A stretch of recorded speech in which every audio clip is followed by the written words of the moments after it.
আবারও দেখো, আবারও ফুটেছে দেখো কৃষ্ণচূড়া থরে থরে শহরের পথে, কেমন নিবিড় হয়ে, কখনো মিছিলে, কখনো বা একা হেঁটে যেতে যেতে মনে হয় ওগুলো ফুল নয়, ওরা শহীদদের ঝলকিত রক্তের বুদবুদ, স্মৃতিগন্ধে ভরপুর। শামসুর রহমানের 1969 সালের এই কবিতাটি যেন 2024 সালে আবারও মূর্ত হয়ে উঠেছে।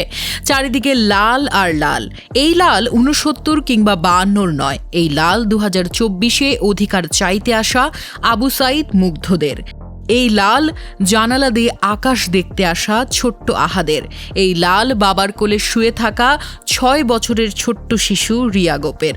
এই লাল শত শত নিরহ ভাইয়ের রক্তের স্রোতের। কোটা সংস্কার আন্দোলন ঘিরে নিহত ব্যক্তিদের স্মরণে 30 জুলাই দেশব্যাপী শোক পালনের সিদ্ধান্ত নেওয়া হয়। তবে এই সিদ্ধান্তকে প্রত্যাখ্যান করে কোটা সংস্কার আন্দোলনরত শিক্ষার্থীদের একাংশ। উল্টো কর্মসূচিতে শিক্ষার্থীরা একক ও দলবদ্ধভাবে চোখে মুখে লাল কাপড় বেঁধে ছবি তোলা এবং অনলাইনে তা প্রচার করার আহ্বান জানায়। আর সেই আহ্বানে সাড়া দিয়েছে দেশের সব অঙ্গনের মানুষ। ফেসবুক রীতিমতো ছেয়ে গেছে লাল রঙে, পিছিয়ে নেই তারকারাও। জনপ্রিয় নির্মাতা মোস্তফা সরোয়ার ফারুকী তার প্রোফাইল পিকচারে পরিবর্তন করে লাল রঙের মাঝে মানচিত্রের একটি ছবি প্রকাশ করেছেন। একই ছবি প্রকাশ করতে দেখা গেছে স্বনামধন্য গীতিকার প্রিন্স মাহমুদকেও। জনপ্রিয় নির্মাতা অমিতাভ রেজা চৌধুরী তার ফেসবুক প্রোফাইল পিকচার পরিবর্তন করে ক্যাপশনে ছুড়ে দিয়েছেন, ফুলগুলো সব লাল হলো কেন?